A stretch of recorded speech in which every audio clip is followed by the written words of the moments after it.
What's up, everybody? This is your professor slowly descending into isolation madness, Ricky, and you are listening to Weebology Extra Credit. You just listened to Gleipnir, episode 2 review by Ethan, where the female lead literally and figuratively, mostly literally, leapt into the embrace and, I would argue, costume, maybe, of the male protagonist. And it's cementing itself as the left field anime of the season. But what I'm talking about is what is slowly turning into possibly the frontrunner of the most quality shonen-esque, possibly isekai, show of the year. And that would be Tower of God. Now, this is episode 2, and this is going to have a much different kind of feel from episode 1 in terms of content and my review. One that I am a little more abashed and a little happy that I can turn about face 180 on the things that I said last time because of the things they revealed in this episode. And boy howdy, is it a lot. So let's dive into it. So we start out in a battle royale where Bomb is stuck in the middle of this fray, told by a voice from a box saying, you have to kill enough people until we get down to 200 individuals, and then and only then can we end this battle royale challenge. Now, this is clearly a quelling of the wheat from the chaff, so to speak, just kind of getting the strongest of the strong to make it to the next challenge. It's been revealed, obviously, that there's a number of challenges that you have to make it through, clearly from the last episode, and this is the current one that we're in. However, we have help. We have a ally in the situation, at least from the perspective of the beginning of the episode, and it's in the form of a blue-haired guy in kind of business casual attire with a briefcase that seems to have high defensive capabilities, because that gator Spartan-esque guy I mentioned in the last review, he gets a name, and his name is Rack Wraithrazor, which is such a fucking metal name, you know? It's so visceral. It's clearly fitting to the character design of a guy that looks like he literally popped out of the movie 300, you know? So he is looking to pick a fight with either this blue-haired guy or Bomb, and he is trying to do so, but they are basically kind of stalling him, mostly on this blue-haired guy's part. He is carrying a briefcase, which seems to have high defensive capabilities, by the way. You know, it is blocking all of his attacks with no problem. And he decides to take Bomb away from this fight to, you know, try to form an alliance with him, maybe? I think what that kind of alliance is built on is that he recognizes that he is holding a very special weapon. If you listen to the last episode, I talked about this weapon given a name, the Black March. Now, we actually get a closer look at this weapon in this episode, and you can see that it has a particular symbol on it. There's a three-eyed red symbol on it, and I can tell that this is going to be important, because another character in this particular episode has a weapon, a whip-like weapon in this episode that actually has that same three-eyed mark on it. So it's clear that this weapon set, this high-ranking weapon set, can find its way into the hands of more than one person, which to me is actually quite interesting, because we were given this weapon by someone called the Princess of the King. So how did these weapons make their way out into the world? Another detail they're being very coy about that I'm really curious to see how it actually makes its way into other people's hands. But enough about that. What's important is we do learn the name of this blue-haired, briefcased fella, and his name is Khun, Khun. And he, alone in knowing that this Bomb kid is, one, what he assumes to be an irregular, and two, what he assumes to be someone that has enough favor to earn one of these special weapons, is interesting enough to be given a symbol of alliance. Like, basically, hey, let's team up. This is my plan the whole time. I don't want to kill anybody. I'm not here in this particular death match to kill anybody right now.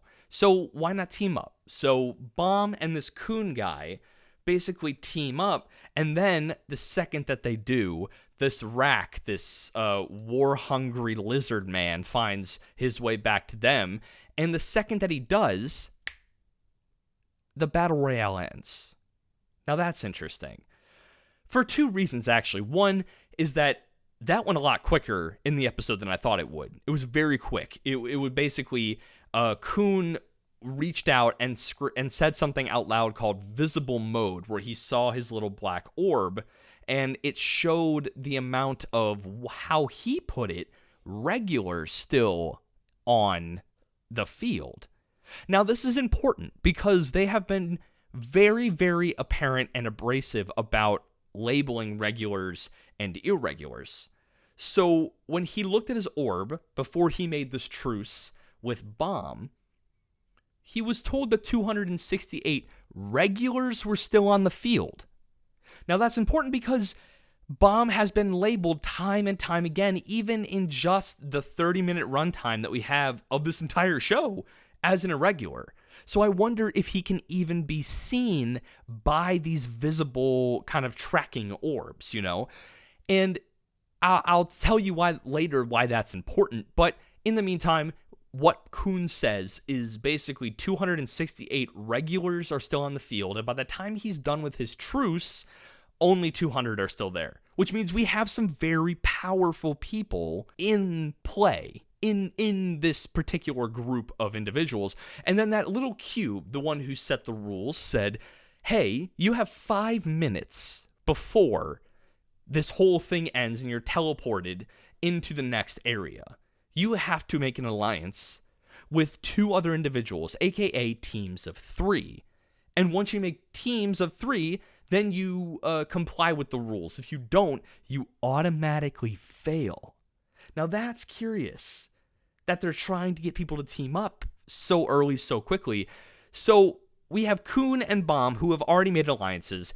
So they're like, oh shit, oh fuck, we have to get another teammate. And they're staring at this rock dude. And they're like, all right, let's make alliances with the Leather Man. Whether we care about him or not, we need him. He's in front of us. So they literally, in the last second, climb on top of him. They've done fantastic diversion tactics where Bomb actually throws his Black March sword on the ground and just hands up and says, you know what, screw it, I'm done. I'm not going to fight you. Hunt me if you want to, Mr. Spartan Lizard dude. He then diverts him enough where there's like 10 seconds left. Coon jumps on top of him and holds him. Basically, you have to be in contact with your team so you get teleported at mass. And then Bomb picks up a sword, jumps on the lizard guy, and they all get teleported to the next area, where we get all of almost a figurative but also literal torrent of information. And I'll tell you why that's a literal torrent in a second. We jump into what looks like a lobby, a normal, typical, maybe bougie-ass hotel lobby. And you are greeted by a guy who is in kind of this pompous attire, and he reveals 3 things. 1, his name is, hold on, I have it on my phone right here, Lero Rowe, an administrator. And by being an administrator, he is also a ranker.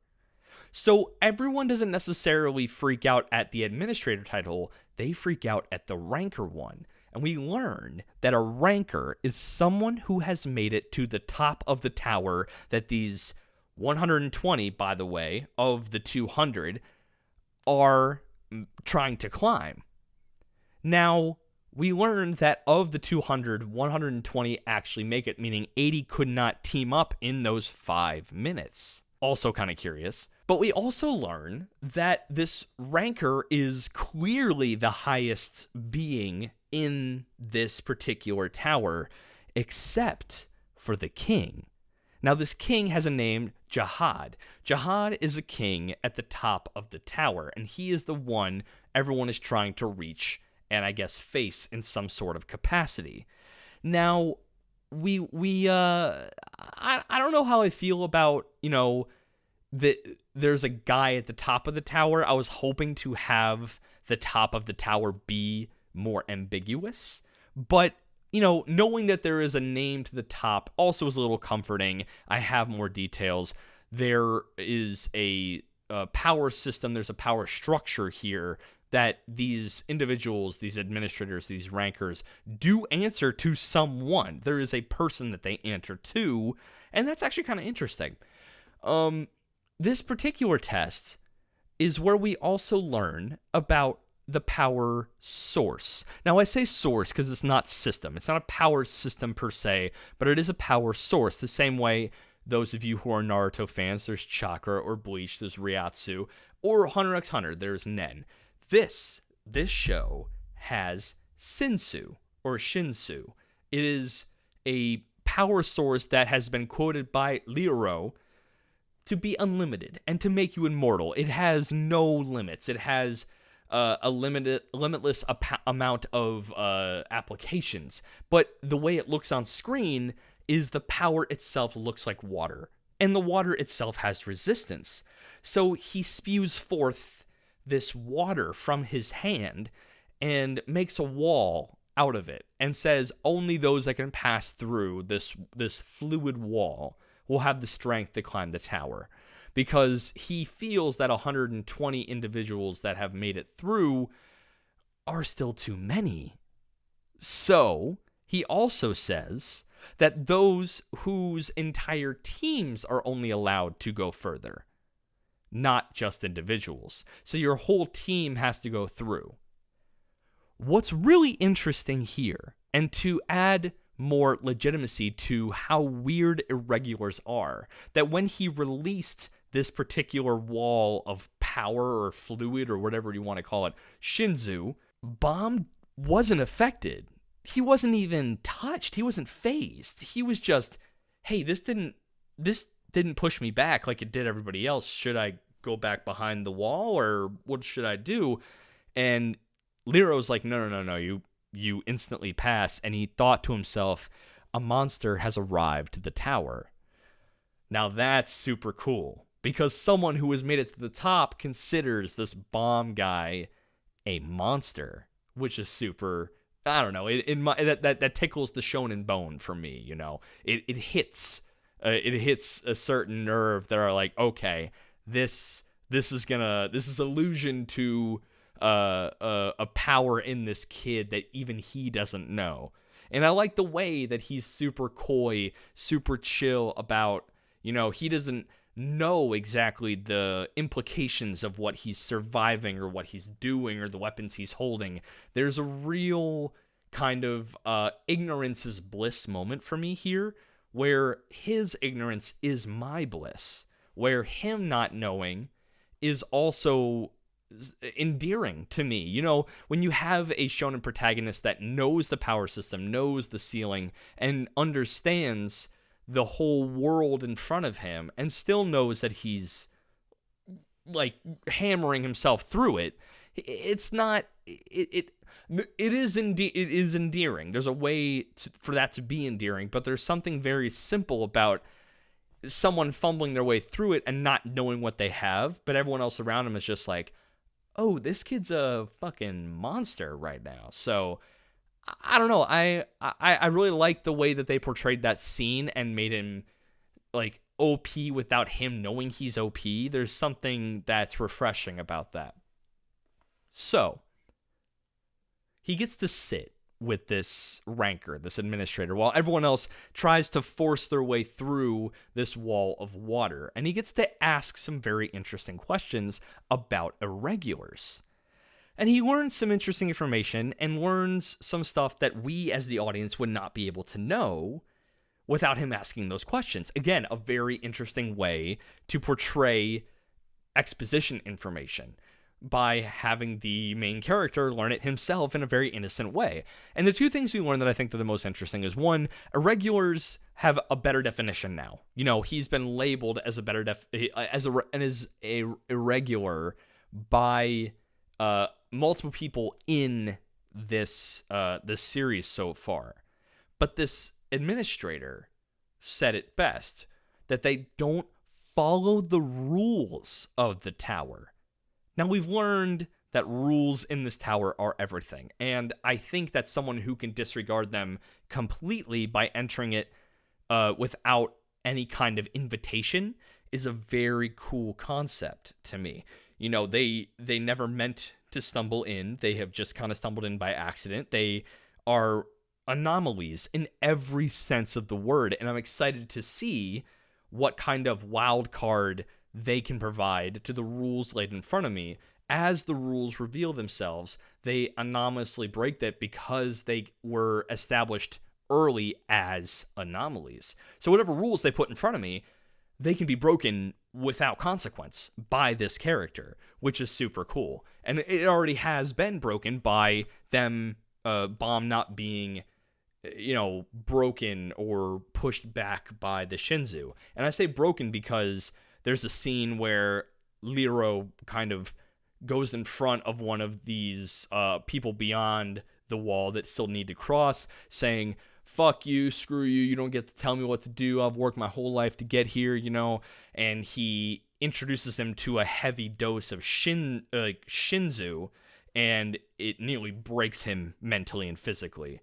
And it gives, presence and heaviness to, almost as if, when Gon and Killua in Hunter x Hunter were introduced to Nen for the first time, it felt heavy. It felt unapproachable. It felt insurmountable until they had access to it themselves. So it's very cool to have a parallel, power system where that feels like, oh, I can feel the presence. I can feel the insurmountability of being able to not walk through this, not exist within this presence of this power.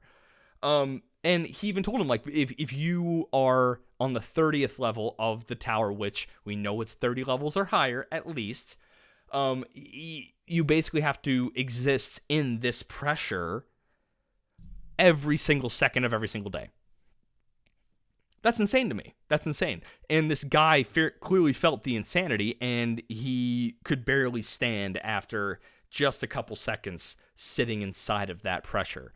So they did a very good job of showing the power source, a little bit of the power system, a little bit of the structure of the tower. But the other thing they also showed was the explanation Riolo gave to Bomb, which was there are areas to the tower. The outer tower is where the residents usually live. The inner tower is where this competitive events kind of take place. And there's a middle area, which I think we saw with the whole gatekeeping thing from the first episode. So we know that an outer layer exists. There are people living in that outer layer, but it's what Bomb said after that was very interesting. That he said, so are me and Rachel the only ones coming from another world? Now that made me think, hey, maybe this is an isekai. Maybe it's an isekai. We don't know. But it's got a vibe to it where, he came from a place, his irregularity within the context of the tower might be because he came from somewhere else. Now, I'm curious about that. I think the show is going to be very, blatant further episodes of telling me about that. But how the episode ends is very, shonen-esque. It's progression. We have Bomb is sitting there talking with a ranker who is considered one of the strongest beings anyone's ever seen. We have Rock Wraithrazor kind of finding his way through instantly. And the last thing I will say about Kun is he makes it through, but he gets caught on his bag. Now, his bag seems very interesting to me in this particular episode because, well, not only does it have defensive capabilities, but it does have, abilities to seem to pull an infinite amount of things out of it, because he pulls a knife out during the battle royale to defend himself with and actually have some offensive capabilities. But when Rack was hungry and wanted to eat one of them in the lobby, Kun pulls out what looks like a protein bar and hands it to him. And then we see a couple scenes later Rack is sitting there with dozens and dozens, maybe 100 in his lap. Now I wonder, does his bag have special unusual properties where he can pull an infinite number of things out of that bag? So does the density of it cause it to get snagged on the Shinzu wall or something like that? I don't know. There's definitely, you're going to watch. In some of my reviews later, there's going to be some very interesting chat about Kuhn's bag. So the last big detail I'd say of this episode, aside from learning a couple other characters' names, the whip girl is named Ayonka, and there's the sword guy she teamed up with named Hots, and their third guy is Shibinu, or something like that. He's a shaved haired dude in a tracksuit. He seems unassuming, but I'd like to see him pop off in a later episode, which would be pretty cool. But Bam was told by the ranker, watch out and do not trust Kuhn. And another character, a faceless character, at the end of this episode said a full name for Kuhn. And it had like 4 names, like Kuhn Agnes, like Kuhn something Agnes. Very royalty, very kind of pomp and circumstance kind of name.